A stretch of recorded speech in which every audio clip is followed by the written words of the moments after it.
All right, y'all, what's up? Did some cleaning on the pistons. Got them looking pretty good. Got the surface pretty smooth. The cylinder head, I didn't like how the water jackets looked. I had some of them were clogged up. It is smooth. I know it looks a little dirty, but I've scrubbed it. I don't want to do any more damage to the head. Not saying I did, but I'm just saying like it's just pretty rough around the water jackets. But I'm getting ready to put the head gasket on there. Like I said, it's a 70 thou head gasket from Comedics. This right here will lower the compression to 9-to-1, I believe. And that helps out with boost. I was told that I didn't have to, but since I done it with my first bird, I'm just gonna go ahead and do it with my second bird. And really, I could have went without it, but I didn't want to have that in the back of my mind saying, well, what if I push the head gasket with, you know, more boost than what the head gasket can take. So I'm gonna put the head gasket on, and put the head on, and start torquing them down. The book calls for 70, well actually 69 Newman meters. I hope I said that right, but it called for 69. I'm just gonna go ahead and do 70. I am gonna reuse the old head studs, and you know, I mean, I ain't putting a whole lot of money into the build, but I do want it to run. I mean, if it kills over with me, you know, in the future, then I have fun. But if it don't, great. Like I said, I cleaned it as much as I could. Well, really as much as I wanted to. People bash me about that. I don't care. It's my bike.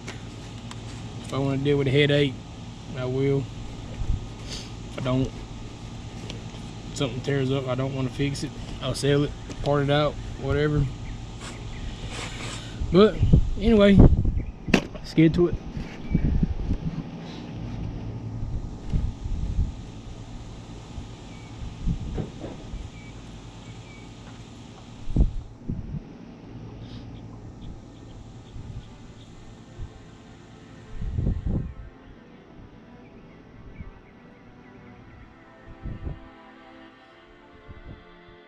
Really don't indicate which side is which. There's no markings on it either. Let me look just to be sure. It's been a while since I put my other head gasket on my other bike. Since that build started.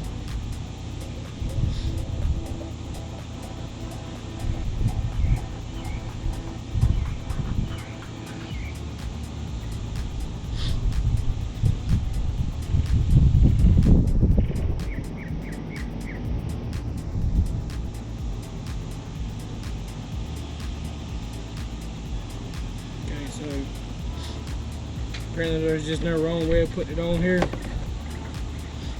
Just all the holes have to line up. Common sense. Alright.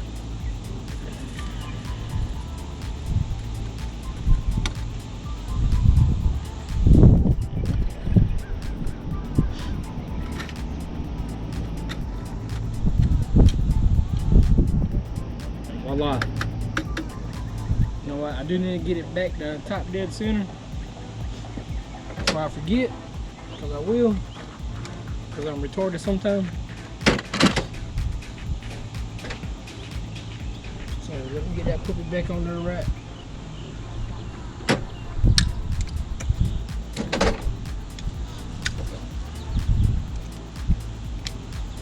And whenever you turn in the motor, you always want to turn it clockwise. Don't never go counterclockwise.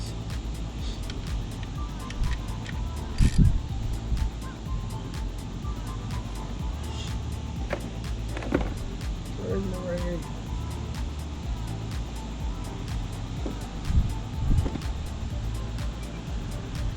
Make sure everything's clean. I don't want no dirt, grime, or residue like that in the cylinders. I'll coat the cylinders back with oil.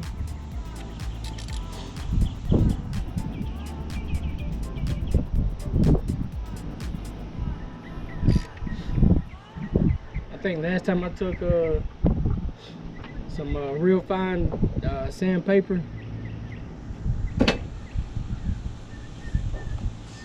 And I got the top of the cylinders pretty clean and smooth from like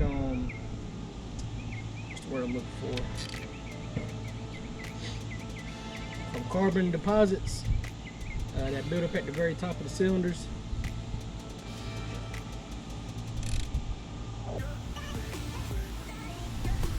But these aren't that bad in some spots.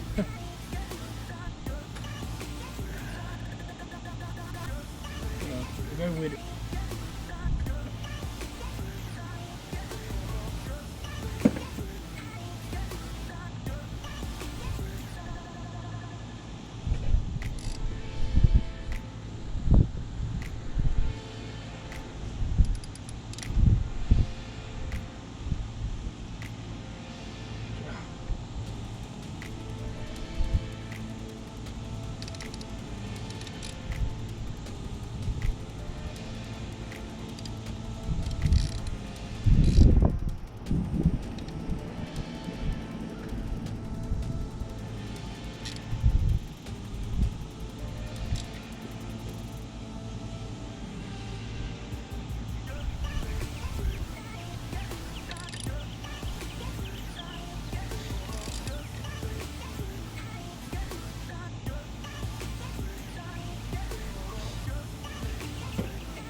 I don't know why that was so aggravating, but it was. Come on, guy. Get on there. Alright. Can't. See if I can't get something magnetic. Pull it up. Wow. Alright, even.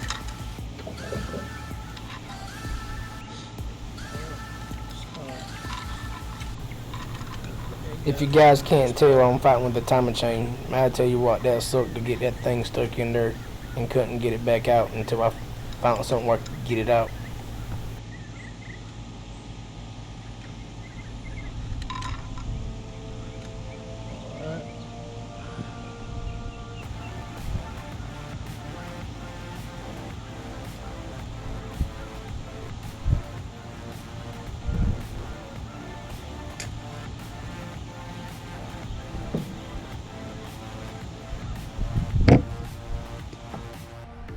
See, I'm not much of a talker. Just got a lot going in my mind.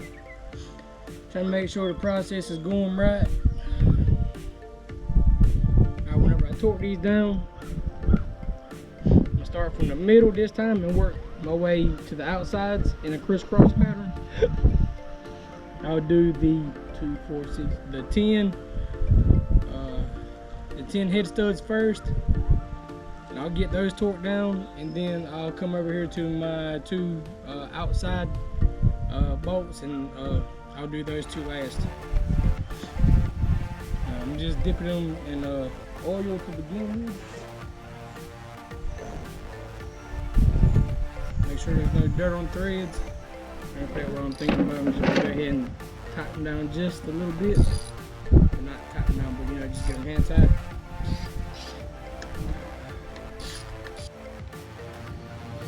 Alright, so I'm back 3 hours later.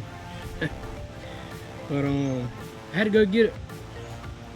the right torque wrench. I went and bought a digital one from Harbor Freight. I'm not too much worried about breaking this or whatever. Looks like it's pretty good. It's got all the different units of measurement that I need on it. So I'll start back torquing these. I've already torqued them down to 22 foot-pounds.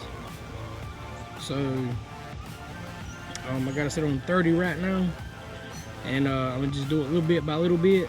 Probably do 30, then 60, and then just go ahead and do 70. And I know the extension is gonna be a factor in this too. Is another reason why I'm going to 70. Hell, maybe even 73, 72, 73, just in case.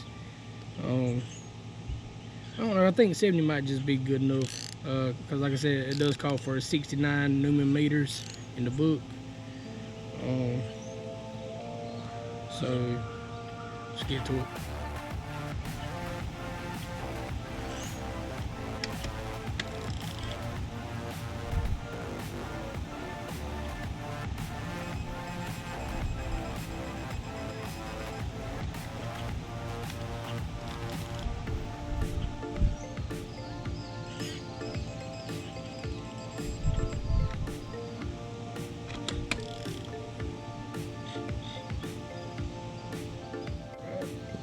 That's on 30 Newman meters.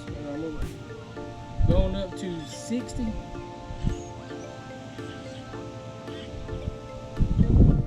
A lot of this is just a pressable button, and they're at 60 Newman meters. And this also has 9 different modes on it where you can save whatever settings you want, and it'll always be there. So I thought that was pretty neat. So here we go, 60 from the inside out, crisscross pattern. Inside out, crisscross pattern. Hey, what's going on, everybody? As you can see, it's another beautiful day.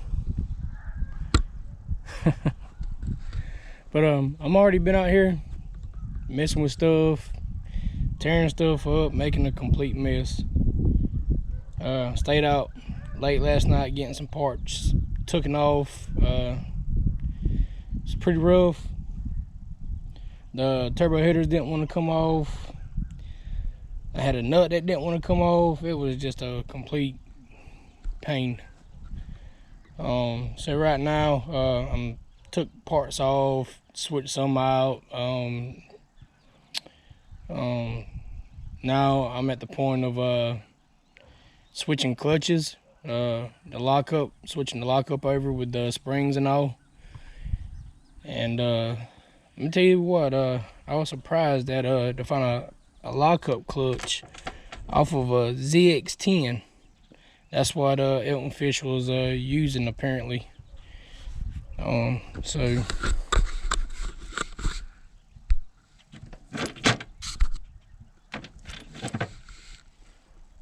right there, Kawasaki ZX10.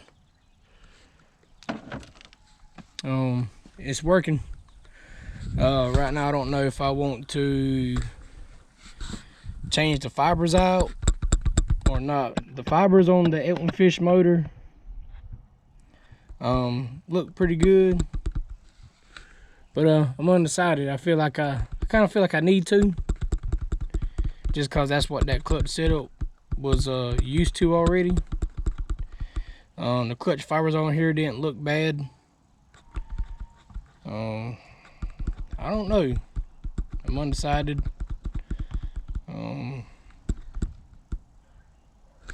Oh yeah, and today I sort of rigged up something where I could have the GoPro watching what I was doing. Then that way you guys wouldn't be sitting on my vehicle.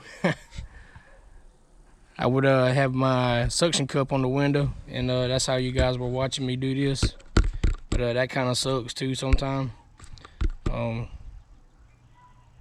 I've already tipped this motor over, poured freaking oil out everywhere. I I already drained the oil in this one, sent a bunch of metal shavings and whatnot come out of it.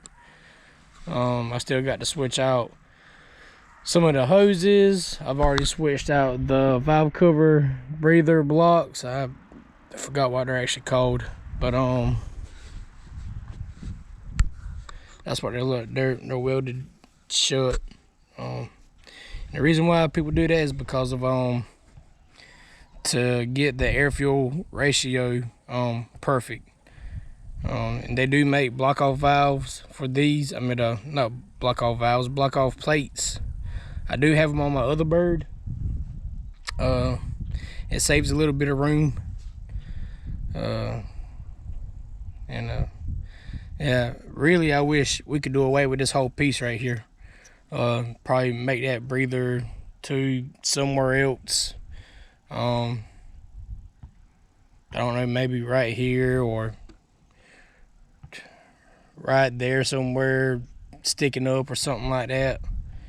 Because you know the frame's right here when the motor sits into the bike. So, but if I could do away with this piece right here, which I probably won't, but I'm just saying if I could, I'd like to do away with this piece right here, have more room to change out plugs or wires, or coils or whatever. Here's the clutch cover. I was undecided about all the clutches really, cause I know I need to put a lockup clutch in my other bird right there. But I don't know, I guess it's all right for right now. But I do have the HD springs in that one. I was thinking about taking those out of this bike and putting it on this clutch setup, and taking this clutch setup and putting it on my bird over here. I'm pretty sure this thing's got to have a billet basket. That's another reason why I was wanting to take the clutch fibers out and sort of just look at it, see if it does have one. I imagine it would, since the horsepower this motor was making. But you know what, I kind of am a little curious. I don't have any kind of pick or anything like that to get to the back plates, but let's see what we can do.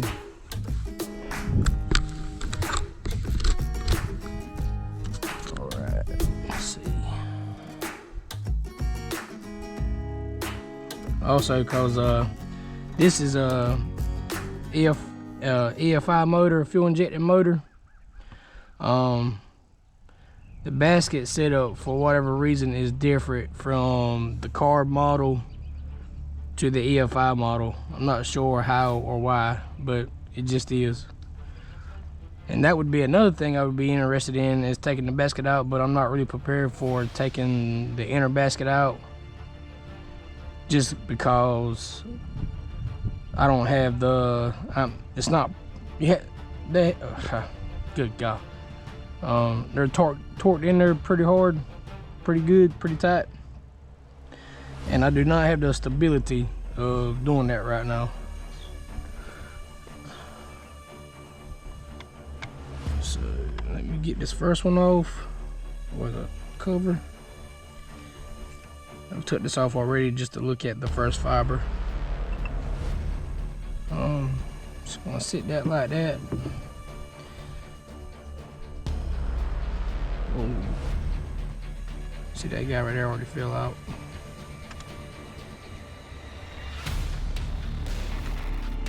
But anyway, we're gonna take the first couple out.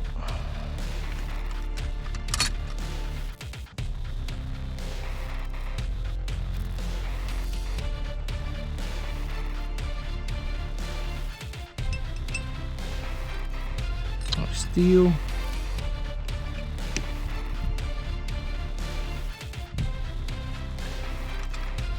Fiber. Like I said, these right here do feel pretty good.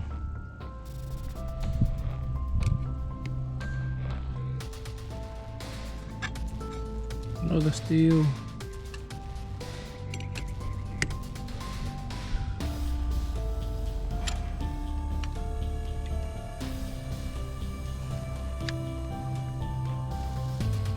Like I said, guys, I ain't no professional by far, so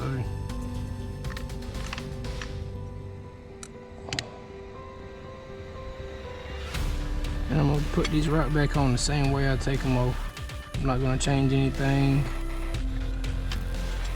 how they sitting, because they're all in there in a way for a reason.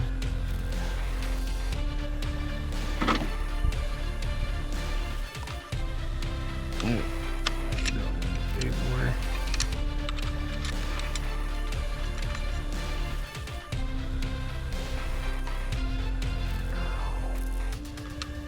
Steel.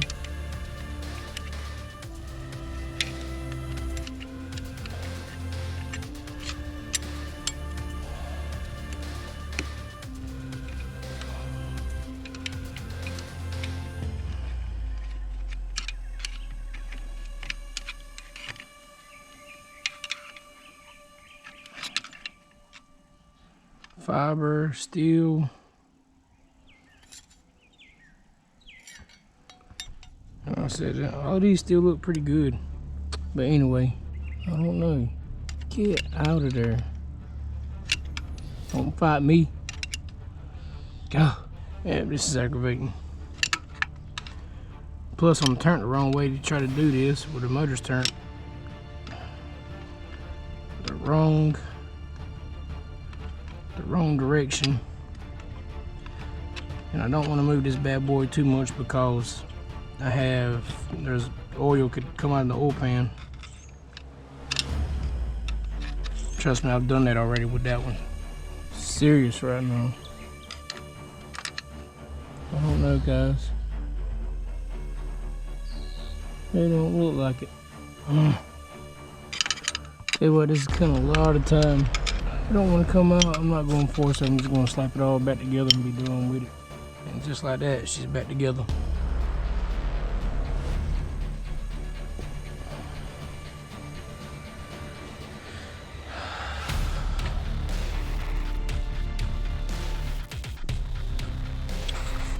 All right. I'll put that one back together here in a little bit. This right here has 2 shims for every bolt, which are these. I do need to put those on.